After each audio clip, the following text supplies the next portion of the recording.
जब संकट का दौर आता है किसी व्यक्ति पर, किसी परिवार पर, किसी समाज पर, किसी देश पर, तो अपने पराये की और निडर और कायर की पहचान हो जाती है। अभी 22 अप्रैल को देश पर एक संकट का समय आया, पूरा देश दहल गया।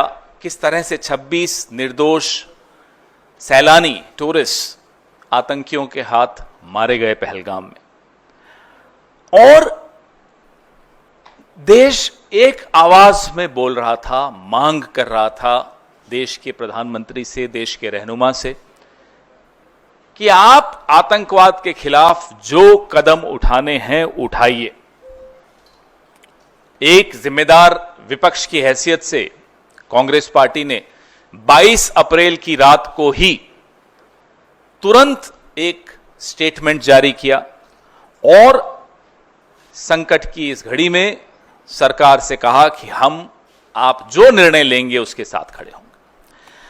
नेता प्रतिपक्ष श्री राहुल गांधी विदेश यात्रा को बीच में ही छोड़कर लौटे। कांग्रेस अध्यक्ष श्री मल्लिकार्जुन खड़गे ने आग्रह किया सरकार से कि आप ऑल पार्टी मीटिंग बुलाइए, और उस बैठक में हमने बिना किसी किंतु परंतु के सरकार को कहा, आप जो कदम उठाएंगे हम आपके साथ रहेंगे। एक आवाज में बोलेंगे, और एक आवाज में बोला।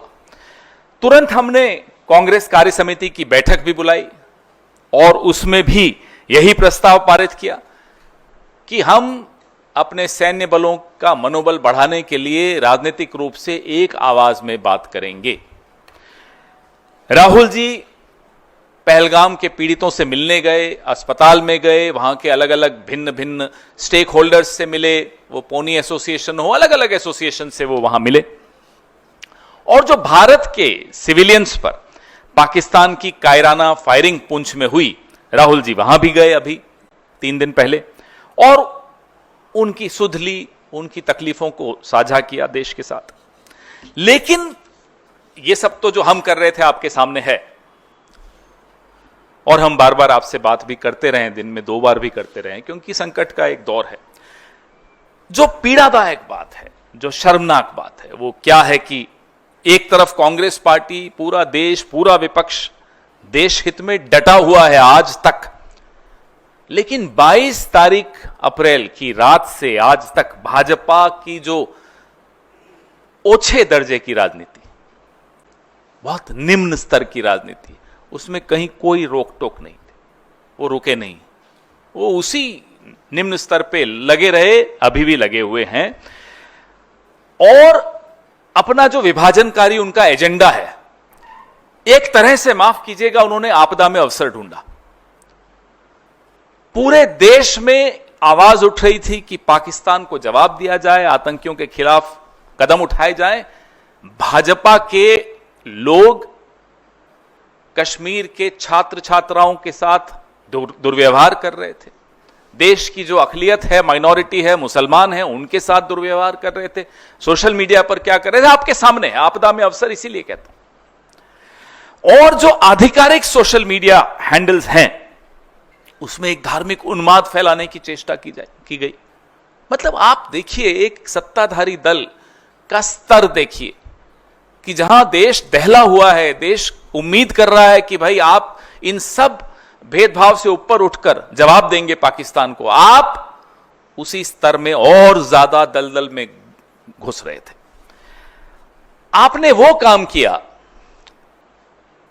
जो शायद जिन्ना चाहते थे, जो लश्कर तैयबा चाहता है, जो जैश चाहता है, जो पाकिस्तान चाहता है। आपने वही उन्हीं की भाषा में बात की, आपने वही विचारधारा दिखाई, आपने वही मानसिकता दिखाई। ये पीड़ा इस देश को हमेशा रहेगी, ये पीड़ा हम सब के मन में हमेशा रहेगी, और ये सवाल आने वाली कई दशकों तक, शतकों तक पूछा जाएगा कि जब देश पर आपदा आई तो कौन क्या कर रहा था, राहुल गांधी क्या कर रहे थे, मल्लिकार्जुन खड़गे जी क्या कर रहे थे, और नरेंद्र मोदी क्या कर रहे थे। वो क्या कर रहे थे उसका तो जिक्र करना भी मुझे लगता है एक इस गंभीर विषय पर उनका जिक्र करना मुझे लगता है बहुत मजाकिया हो जाएगा। और ये मजाकिया विषय है नहीं। जिस तरह से वो कभी प्रेम चोपड़ा की तरह, कभी परेश रावल की तरह डायलॉग्स दे रहे हैं, साहब जा जाकर ये सिंदूर है, इसमें रगों में मांग क्या है, खून है, गर्म है, ठंडा है, और गोली खाओ रोटी खाओ। ये प्रधानमंत्री है, ये प्रधानमंत्री है देश के। आज तक हमें जवाब नहीं मिला कि 2023 में पुंछ में जो आतंकियों ने किया, 2 अक्टूबर 2024 में गांधरबल में जो किया, गुलमर्ग में अक्टूबर 2024 में जो किया, पहलगांव में अप्रैल 2025 में जो किया, उन आतंकियों का क्या हुआ, वो कहां है? आज तक जवाब नहीं मिला कि सीजफायर किन शर्तों पर हुआ। आज तक जवाब नहीं मिला हाफिज सईद, अजहर मसूद बच के कैसे निकल गए। क्या सीजफायर की शर्तों में इन्हें वापस लाना है या नहीं है? कोई जवाब नहीं। जवाब मांगो, सवाल पूछो तो ये डायलॉग आते हैं आपके पास। पिक्चरें हम सबने देखी है साहब, हमारा सारा बचपन पिक्चरें देखकर गुजरा है, लेकिन गंभीर विषयों पे गंभीर चर्चा होनी चाहिए या पिक्चरों के डायलॉग होने चाहिए? पूरी विदेश नीति ट्रोल्स को आउटसोर्स कर दी, पूरी सुरक्षा नीति ट्रोल्स को आउटसोर्स कर दी, पूरी आंतरिक नीतियां जो है, राजनीति जो है, राजनीतिक विमर्श जो है, ट्रोल्स को आउटसोर्स कर दिया। ये उसका नतीजा है। नतीजा मैं आपको बताता हूं क्या हुआ पिछले 10 घंटों में क्या हुआ विदेश नीति का। मैं आपको एक ज्वलंत उदाहरण देता हूं। कुवैत ने पाकिस्तान से वीजा की रेस्ट्रिक्शंस जो रोक थी वो हटा दी। ये अभी कल हुआ है। कुवैत में जो लेबर फोर्स है 21% भारत का है। यह भारत की विदेश नीति है कि अब चूंकि अमेरिकी राष्ट्रपति डोनाल्ड ट्रंप ने पाकिस्तान और हिंदुस्तान को हाइफनेट कर दिया, एक कर दिया, और हमारे यहां से चू नहीं निकली, न प्रेम चोपड़ा बोला, न परेश रावल बोला, तो उसकी यह हालत हो गई कि कुवैत अब भारत और पाकिस्तान को एक दृष्टि से देखने लग गया। जो रेस्ट्रिक्शन थी वीजा पाकिस्तानियों पर कुवैत से, वो हट गई, और पाकिस्तान और कुवैत अब लेबर ट्रीटी साइन करने वाला है। यह भी आप सुन लीजिए। यह है आपकी विदेश नीति का नतीजा। एक और उदाहरण देता हूं, यह अभी पहलगांव के बाद ही हुआ है। UAE, United Arab Emirates, Pakistan और भारत की हाइफनेशन का नतीजा देखिए कि 5 साल का वीजा की अनुमति पाकिस्तान को भी दे दी।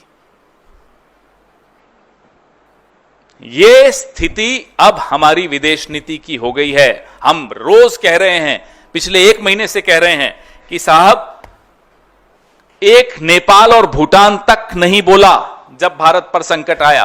किसी एक देश ने पाकिस्तान को आतंकी देश नहीं बोला। हमारी जुबान अकेले हम बोलते रहे, हमारी बात में बात नहीं मिलाई किसी ने। ये विदेश नीति की कमजोरी नहीं है तो और क्या है? 22 फरवरी 1994 में एक सर्वसम्मति से प्रस्ताव पारित हुआ था पीएको को लेकर। आज इस बात को 31 साल हो गए, और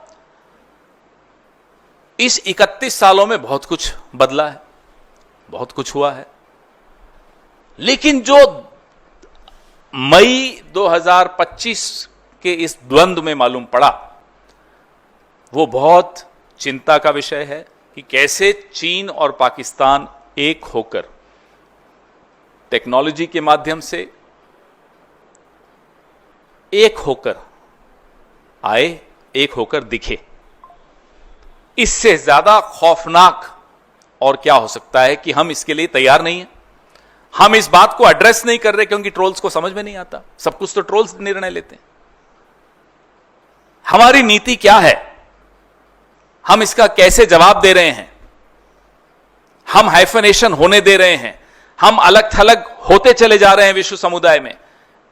अभी कल ईरान ने खुलकर पाकिस्तान को बोला, और यह वही ईरान है जिसके खिलाफ आपके ट्रोल्स टीवी पे, जिनको ये लोग भेजते हैं एक्सपर्ट बना बना के, आपने देखा पिछले 1 महीने में उस एक ट्रोल नहीं, अनेक ट्रोल हैं, ईरान के ऊपर कितनी भद्दी टिप्पणियां की। ये वही ईरान है जिसमें दशकों की मेहनत सरकारों ने की, कांग्रेस की सरकारों ने की और सरकारों ने की, कि आज भी वो पाकिस्तान को खुलकर उसने चुनौती दी कि आप आतंक को शरण देते, और कोई न नेपाल न भूटान, छोड़ दीजिए, कोई नहीं आया। तो ये सब बहुत गंभीर विषय हैं जिनको मुझे नहीं लगता कि सरकार बहुत गंभीरता से इसको एड्रेस कर रही है। जब समझ में आ गया कि जो विध्वंसकारी विदेश नीति है और हम अलग थलग हो गए, तो एक ऑल पार्टी डेलीगेशन की बात हुई। उसमें जो विवाद पैदा किया गया वो आपने देखा, हमने नाम भेजे, जो हुआ चलिए वो तो हो गया। अब वहां भी कुछ लोग टूरिस्ट अट्रैक्शन स्पॉट्स में जा रहे हैं, दिख रहा है, लोग ट्वीट भी कर रहे हैं, एमपी दिखता है, अलग अलग बैठकें कर रहे हैं, डायस्पोरा से कर रहे हैं, लेकिन वहां भी कांग्रेस के विपक्ष के सांसद क्या कर रहे हैं, कैसे भारत का पक्ष रख रहे हैं, वो आपके सामने है। और पक्ष के सांसद, मैं उस व्यक्ति का नाम भी नहीं लेना चाहता, रोज एक जहरीला झूठा ट्वीट करके वहां भी कांग्रेस पर हमला किया जाए। मिसाइल पाकिस्तान पर दागनी थी, विपक्ष पर नहीं। और विपक्ष की बात कर रहा हूं मैं, सिर्फ कांग्रेस की नहीं, हमारे विपक्ष के और भी साथी जो वहां गए हैं डेलीगेशंस में, बहुत कायदे से, बहुत मजबूती से, they are very effective, more effective than I am afraid the government also, in putting forward, in protecting the interests of India. A clear comparison between what the MPs of BJP are doing and what the MPs of the opposition are doing. There should be a clear comparison between what the BJP and its supporters did in the last 1 month and what the opposition did, how they conducted themselves. I think this is very important as a lesson for posterity also, the difference between the two. बात कर रहे हैं साहब, कराची पर जा रहे हैं, इस्लामाबाद में हमला हो रहा है, कराची बेकरी पे हमला कर रहे थे, और वो भी किसी बेचारे ऐसे शख्स की थी। ऐसे ये तभी मैं कहता हूं सारी नीतियां इन्होंने ट्रोल्स को दे दी। ये सरकार अब ट्रोल्स चला रहे हैं। आप सबको चिंता में नींद नहीं आनी चाहिए जब ये बात आपको समझ में आ जाएगी तो। This government is being run by trolls, inspired by trolls, operated by trolls, and the results are for everyone to see. When the Prime Minister talks in the language of a troll, so आप बताइए, चिंता नहीं है तो कैसे होगा काम, कैसे चलेगा, अब कैसे जवाब मिलेंगे, कैसे आने वाली चुनौतियां जो अप्रैल और मई 2025 में जो चुनौतियां समझ में आई, हमें, आपको, विशेषज्ञों को, सबको समझ में आई, उन चुनौतियों का क्या होगा, ये सब जवाब हमें चाहिए। और ये जवाब तभी मिल सकते हैं जब गंभीरता से, बिना ट्रोल्स से प्रेरित होकर बात हो, विशेषज्ञों से बात हो, सरकार को समझ में आए कि साहब यहां हमारी कमजोरी रही है विदेश नीति की, और जिनसे सीखना है उनको आप ट्रोल कर रहे हो। इंदिरा जी को ट्रोल कर लेते हैं साहब, इंदिरा जी को कोई ट्रोल कर सकता है? पाकिस्तान के मामले में आपने देखा उन्होंने क्या किया, भूगोल बदल दिया, और ये चले उनको ट्रोल करने। तो ऐसे लोग जो सरकार में बैठे हैं, मुझे नहीं लगता कि उनसे हमें कोई उत्तर मिल सकते हैं। वो इन चुनौतियों का सामना भी कर सकते हैं, क्योंकि संकट की घड़ी में उनका परीक्षा हुई उनकी, और उस परीक्षा में, माफ कीजिएगा, ये सरकार फेल हुई। आपके सवाल।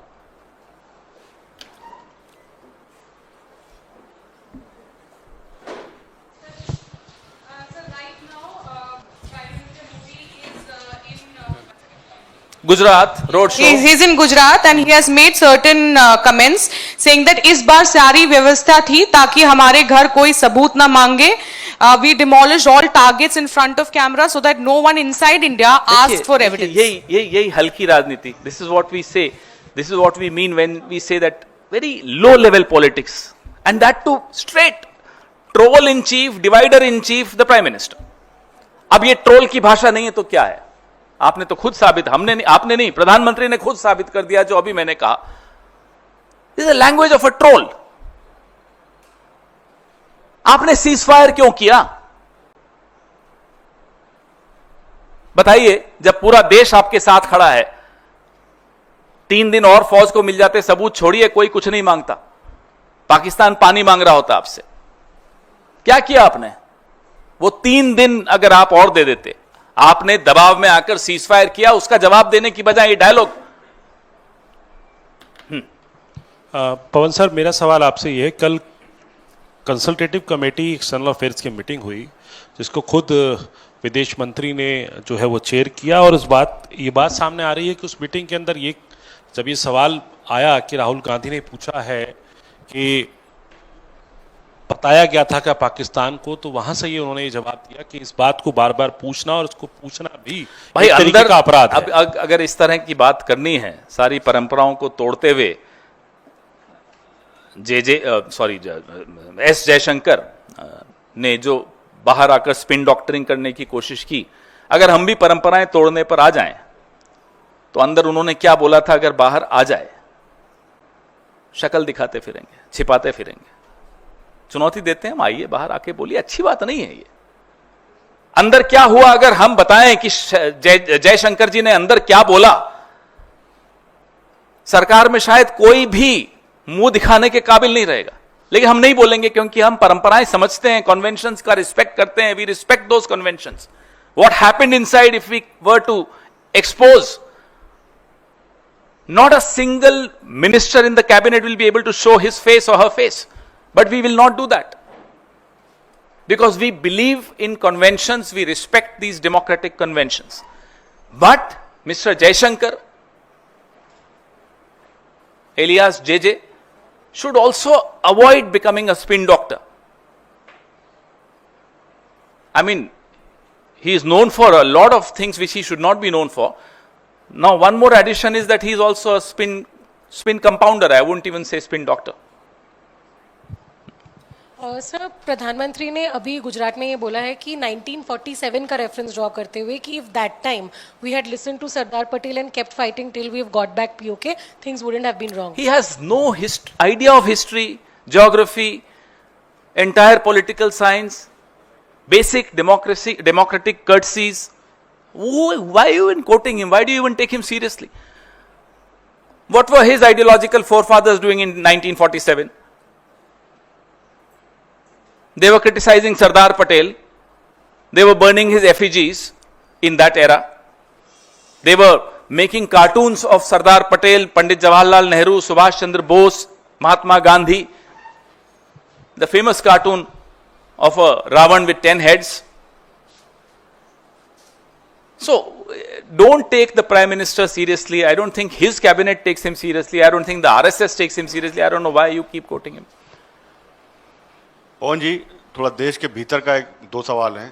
पहला तो ये कि जिस तरीके से प्रधानमंत्री ऑपरेशन सिंदूर को लेकर वो प्रचार प्रसार कर रहे हैं, लेकिन अब मणिपुर की याद नहीं आ रही है। मणिपुर में वहाँ के जो गवर्नर हैं उनको इम्फाल एयरपोर्ट से अपने घर तक आने के लिए हेलीकॉप्टर का इस्तेमाल करना पड़ा। मणिपुर अभी भी जल रहा है। इस पर कांग्रेस पार्टी की क्या राय है? शर्मनाक बात है कि गवर्नर भी सुरक्षित अपने आप को महसूस नहीं कर रहे। राष्ट्रपति शासन की ये हालत है वहां, ये स्थिति है वहां मणिपुर में, और प्रधानमंत्री 2.5 साल होने वाले हैं, मणिपुर नहीं गए। हम लोग कई बार हुआ है, राहुल जी कई बार हुआ है, खरगे जी हुआ है। मरहम लगाने की जरूरत होती है। देश का अपने आप को राजा समझते हैं, अलग अलग वेशभूषा में दिन में 4 बार नए नए कपड़ों में दिख रहे हैं। आजकल फौज की भी ड्रेस में उनकी होर्डिंग्स लगी हुई हैं। ये प्रधानमंत्री हैं कि आप मरहम लगाने मणिपुर नहीं जा पाते और यूं दिन भर डायलॉग दे रहे हैं, रगों में खून, रगों में सिंदूर, सिंदूर ठंडा, खून गरम, खून ठंडा, सिंदूर गरम। क्या है ये? मजाक बना रखा है इस पद का। कोई मर्यादा है या नहीं इस पद की? इस पद के साथ जिम्मेदारियां जुड़ी हैं, डायलॉग बाजियां नहीं जुड़ी हैं। और उन जिम्मेदारियों में मणिपुर जाना भी लिखा है, जख्मों पर मरहम लगाना भी लिखा है। अपनी जिम्मेदारियों से बिल्कुल दूर भागने वाला व्यक्ति दिन भर, मुझे लगता है ये 18 घंटे में से 17 घंटे डायलॉग्स की प्रैक्टिस करते हैं और 1 घंटा बोलते हैं। सर, एक और सवाल है सर। चौथी अर्थव्यवस्था भारत बन चुका है, ये कल नीति आयोग के सीईओ ने बयान दिया। उसके बाद तमाम मंत्रियों ने इसको एक उपलब्धि के तौर पर बताया मोदी सरकार के, और उसके बाद अब सफाई आई है कि हम नवंबर दिसंबर तक चौथी अर्थव्यवस्था बनेंगे। अब पहले से ही तारीफ करनी शुरू कर दी। ये हालत है इनकी। डेडलाइन 2047 की हर चीज के लिए कर चुके थे, फिर ये नया आंकड़ा लेकर आए, या हम जापान से आगे बढ़ गए, फिर याद आया कि नहीं अभी बढ़े नहीं है। और नीति आयोग में कल एक बड़ी और रोचक बात हुई परसों। नीति आयोग ने कहा सबको कि भाई तुर्की का मॉडल अडॉप्ट करना चाहिए। ये टर्की का मॉडल अडॉप्ट करने के लिए कहा जा रहा है नीति आयोग की रिपोर्ट में। आपने नहीं देखा?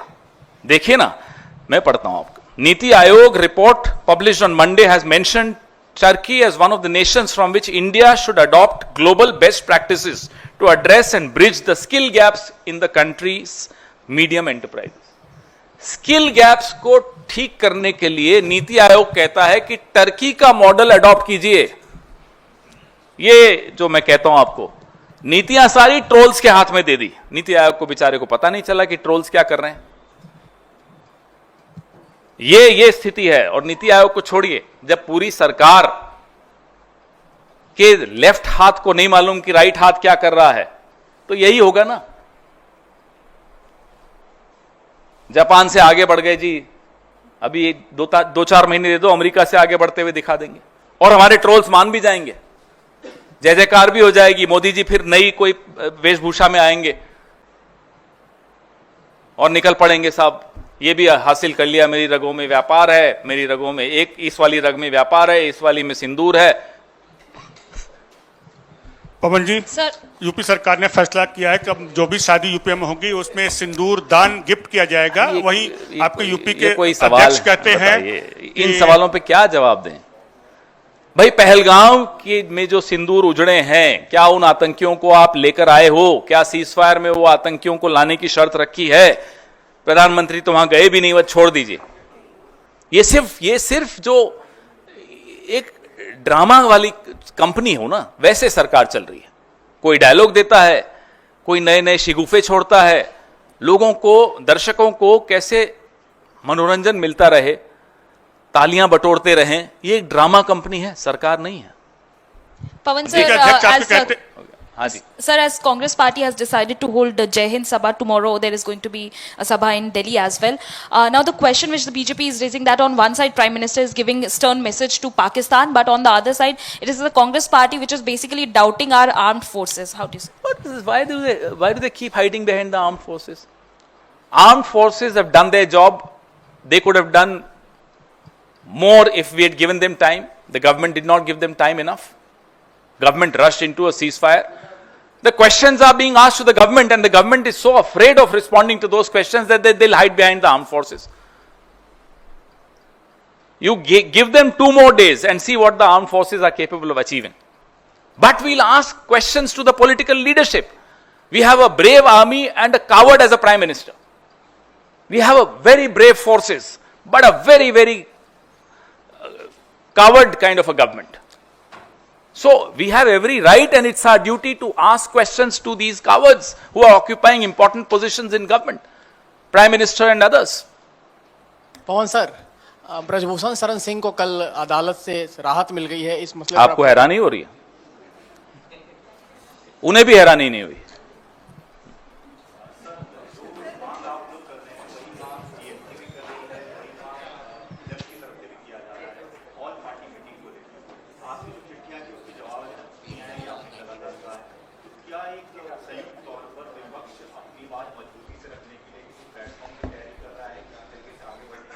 देखिए, हम लगातार प्रधानमंत्री से आग्रह करते आए कि आप आइए ऑल पार्टी मीटिंग्स में। प्रधानमंत्री उसका जवाब तक नहीं दिए।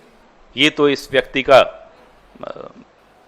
नैतिक बल है कि विपक्ष की चिट्ठी तक का जवाब नहीं दे सकता। हम यह भी कहते आए कि आप एक स्पेशल सेशन ऑफ पार्लियामेंट, विशेष सत्र बुलाइए संसद का, उसका भी जवाब नहीं आया।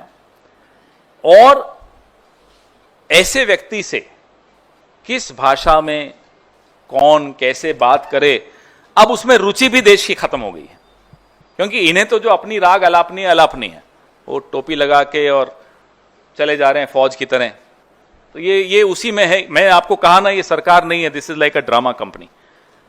And the lead actor, who is not even a popular actor anymore, is Mister Narendra Modi.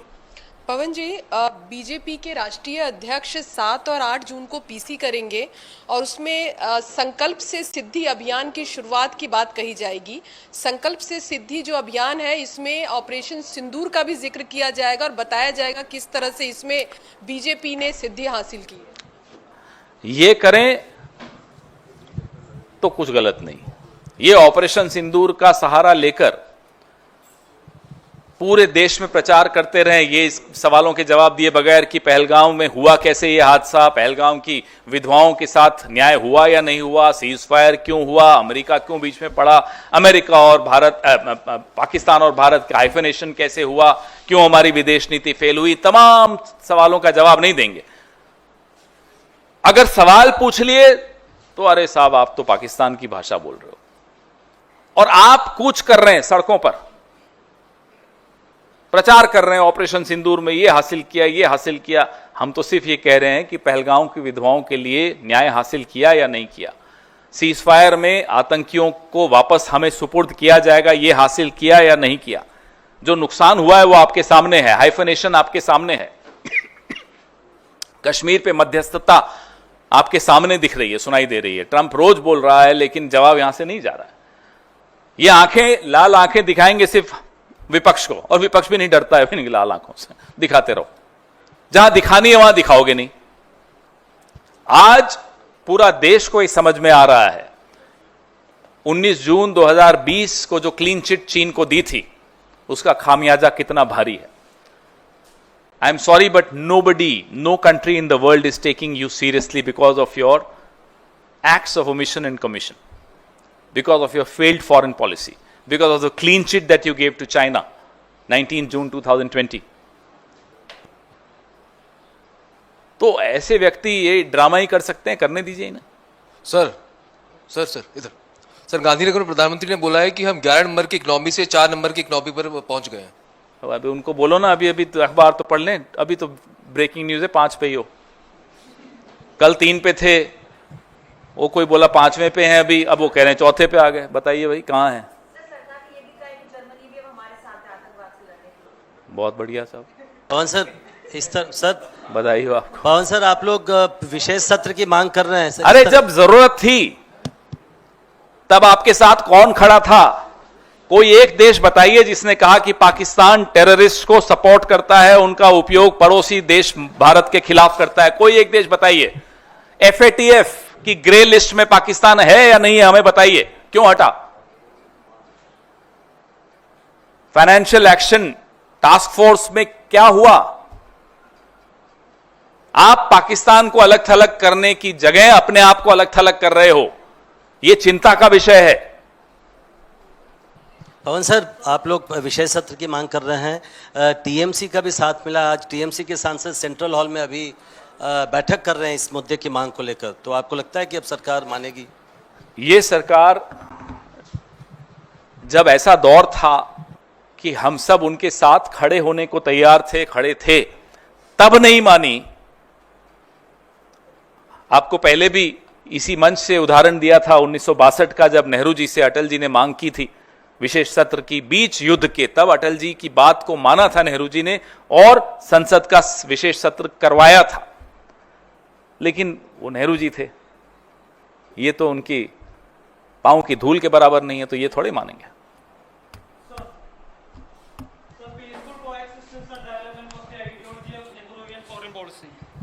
After 60 years, do you think we deviated from that?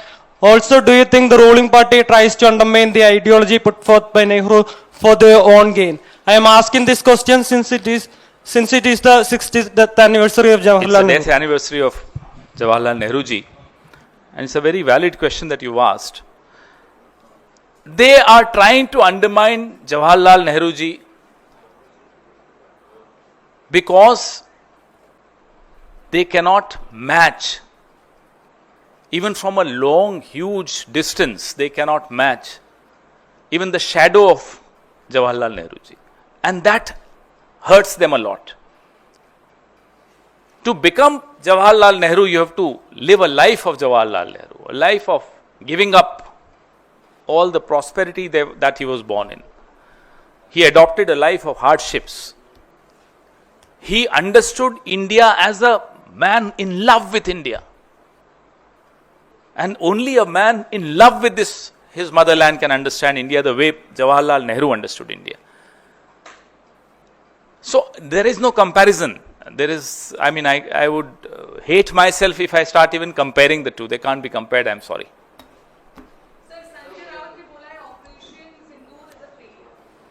देखिए अब उनसे पूछिए, उनका सवाल मैं जवाब कैसे दूंगा? आप बोलेंगे तो उनको बुलाने की कोशिश करते हैं, अब मुश्किल होगा इस पार्टी के लिए।